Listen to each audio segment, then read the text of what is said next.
Hello friends, नमस्ते। कैसे हैं आप सब? मैं ठीक हूँ, आशा करती हूँ आप सब भी ठीक होंगे। अभी दोपहर का वक्त है और मैं खाना बना रही हूँ। एक्चुअली आज क्या है, मावस है। तो मावस के दिन हम लोग क्या करते हैं, टिफ़िन निकालते हैं। पितरों की मावस है, तो मैं देखिए खीर पूड़ी बना रही हूँ। ये खीर मेरी सीज रही क्या हो गई है ऑलमोस्ट। और आलू के सब्जी और पूड़ी ऐसा बना के एक टिफ़िन देते हैं। ब्राह्मण को भोजन कराना चाहिए फिर इसमें। तो और तो सब ऐसे ही फ्रेंड्स। वो क्या बोलते हैं ना, मेरी बेटी आ गई और वो भी आ गया है मेरा द्वैता। तो अभी वो नहाने गया हुआ है, तो इसलिए मैं बोली, देखिए आवाज़ आ रही है ना, तो फिर मैं सोची कि मैं बोली अब पहले बना लेती हूँ वीडियो, ताकि फिर वो आए। तो ऐसे ही फ्रेंड्स, और बच्चों के साथ काफ़ी अच्छा मनोरंजन हो जाता है। इतने दिनों से तो अकेले रहते हैं ना, और फिर बच्चे आते हैं ना, तो फिर बहुत अच्छा लगता है।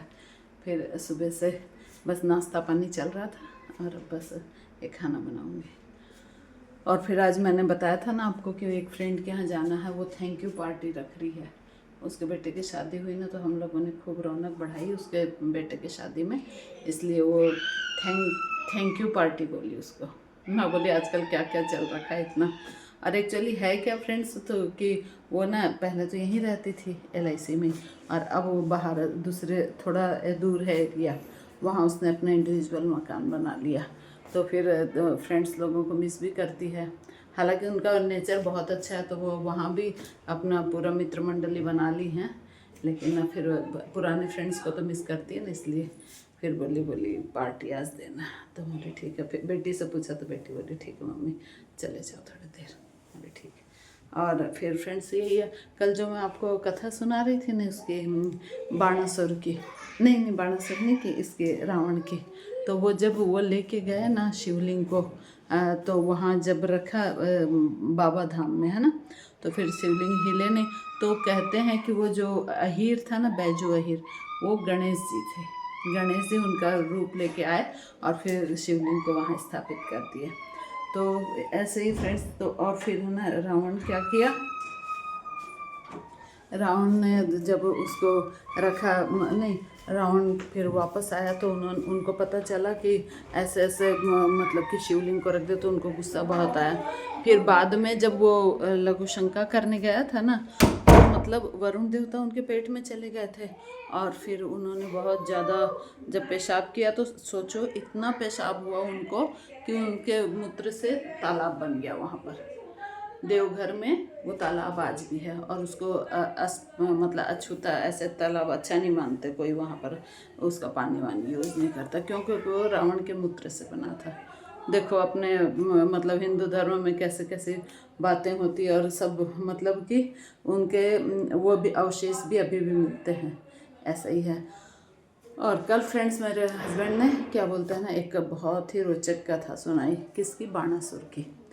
तो बाणासुर क्या था कि शिव जी का बहुत बड़ा भक्त था। अच्छा, रावण और बाणासुर में क्या अंतर था कि रावण तो सिर्फ शिव जी को ही मतलब कि अपने लंका ले जाने चाहता था, लेकिन क्या बोलते हैं, बाणासुर तो ऐसा था, इतना बड़ा भक्त था शिव जी का, कि वो बोले कि पूरे शिव परिवार सहित आप मेरे नगर में आके निवास करो, ऐसा। तो उनका नगर कौन सा था फ्रेंड्स बताऊं? शोणितपुर, जो कि अभी असम में है, और तेजपुर के नाम से शायद जाना जाता है, तो असम में है। तो शोणितपुर का राजा था वो बाणासुर। तो वो इतना बड़ा भक्त, और फिर जब उनको मतलब कि शिव जी खुश होकर आशीर्वाद तो वैसे देते ही थे ना, वरदान देते थे पहले के तो क्या भगवान लोग, है ना। तो फिर उनको क्या चाहिए, वरदान पूछे, तो बोले मेरे 1000 हाथ हो जाए, और एक एक बाहु में, है ना, एक एक 1000 हाथियों का बल, ऐसा। तो बहुत विशाल का है वो, पर्वतों को लेके ऐसे मसल देता था, इतना बड़ा शक्तिशाली था वो। तो फिर ऐसे ही फ्रेंड्स, तो वो जब मतलब कि वही वो पाके शक्ति पाके छिंडी मचाने लग गए। उनका तो यही काम था कि पहले तो देवताओं के भक्त मतलब ब्रह्मा विष्णु महेश की, क्योंकि उन्होंने में तीनों में पावर थी, ये सब ज़्यादा वो देने की, मेरे जहाँ तक मेरा विचार है। तो फिर है ना वो शिव जी की तपस्या किया, उन्होंने उनको वरदान दे दिया। और फिर वो जो किया मतलब तीनों लोकों में, और ऐसा करके बहुत ज़्यादा फिर ये लोग परेशान हो गए। और फिर मरेगा कैसे, तो बोले विष्णु भगवान के नहीं नहीं मरा नहीं वो। हाँ फिर क्या हुआ कि है ना, क्या बोलते वो बहुत ज़्यादा वो हुआ ना, तो बोले कि क्या बोलते हैं, फिर धीरे धीरे उनकी एक बेटी थी, उनका नाम था उषा। तो उषा एक रात को सपने में ऐसा देखी, बहुत ही सुंदर, उसके ऊपर ना बहुत कस्टडी बिठा रखी थी, उसको बहुत ज़्यादा उसमें रखता था वो, मतलब सेनापति और ये वो ऐसे करके। बस उनके सखियाँ, वो बाहर भी जाती थी तो भी सब सेना साथ में जाती थी, सैनिक जाते थे। और उनकी एक सहेली थी, उनके सेनापति की पुत्री, उसका नाम था चित्रलेखा, और सेनापति का शायद कुष्मांड ऐसे करके कुछ नाम था इसी तरीके का। तो वो जो थे ना उषा, तो वो एक रात को सपना देखी वो, तो उसको दिखा एकदम बहुत ही सुंदर और एकदम हीरो जैसा। वो कौन, राजकुमार सपने में दिखा। तो वो बहुत ही मोहित हो गई उस पर। तो है ना अपनी चित्रलेखा को बुलाई, बोली कि ना कल मैंने तो बहुत सुंदर राजकुमार सपने में देखा, मुझे उससे प्यार हो गया। तो बोले कि अब कैसा दिखा वो, क्योंकि वो बाहर तो निकलती थी नहीं। तो चित्रलेखा ने एक आइडिया सोचा, उसने चित्र बनाए, है ना। तो बहुत सारे चित्र बनाए राजकुमारों के अपने मन से। वो उसमें एक कला थी कि वो मन से सुंदर सुंदर राजकुमारों के चित्र बना देती थी। तो उसने कृष्ण भगवान का चित्र बनाया। तो कृष्ण भगवान का चित्र बनाया तो बोला क्या ये है, तो बोला नहीं। फिर उन्होंने बनाया प्रद्युम्न जी का, उनके बेटे का, तो बोले ये है वो राजकुमार, बोला नहीं। फिर उन्होंने बनाया उनके पोते का, अनिरुद्ध जी का। तो जैसे उनका चित्र बना तो उसके आंखों में चमक आ गई, बोला यही है मेरा हीरो। बोला मैं इसी को मतलब सपने में देखी थी और मैं इसी से प्यार करती हूँ और मैं इसी से शादी करना चाहती हूँ। तो देखो फ्रेंड्स, उस समय कैसा, मतलब आजकल का अपन साइंस की बातें करते हैं ना, उस समय साइंस ऐसा डेवलप था कि चित्रलेखा हमारे ये मतलब बोल रहे थे हवाई मार्ग से, है ना, मतलब हवा मार्ग से जैसे एरोप्लेन जाता है ना, ऐसे चित्रलेखा खुद उड़ के गई, है ना। और ऐसा हो सकता है क्या कि कोई ऐसे आकाश में उड़ जाए, इतना डेवलप तो अपना साइंस आज तक नहीं हुआ है।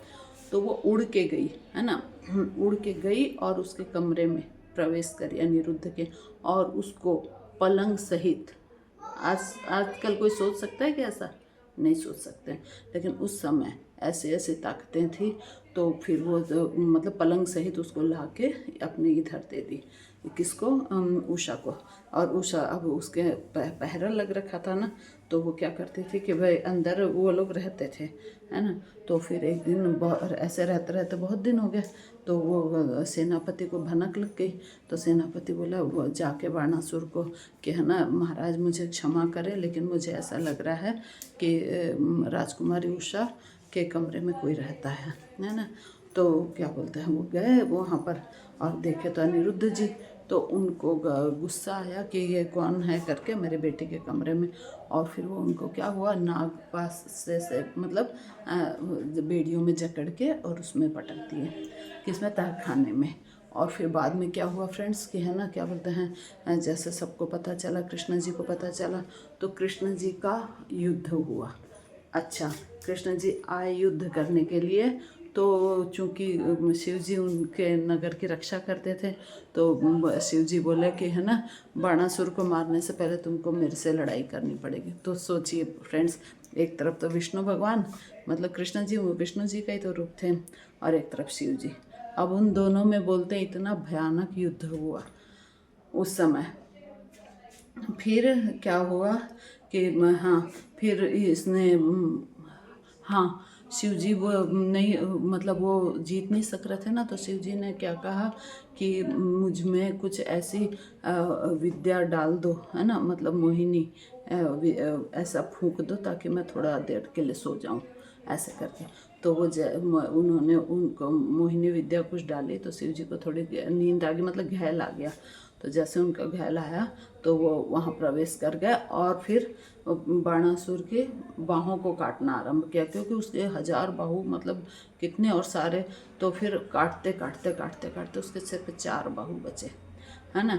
तो फिर यहाँ पर एक रोचक कथा और आती है फ्रेंड्स की, है ना, वो फिर शिव जी ने उनको मना किया कि, है ना, क्या बोलते हैं, इसको जान से आप नहीं मारोगे प्रभु।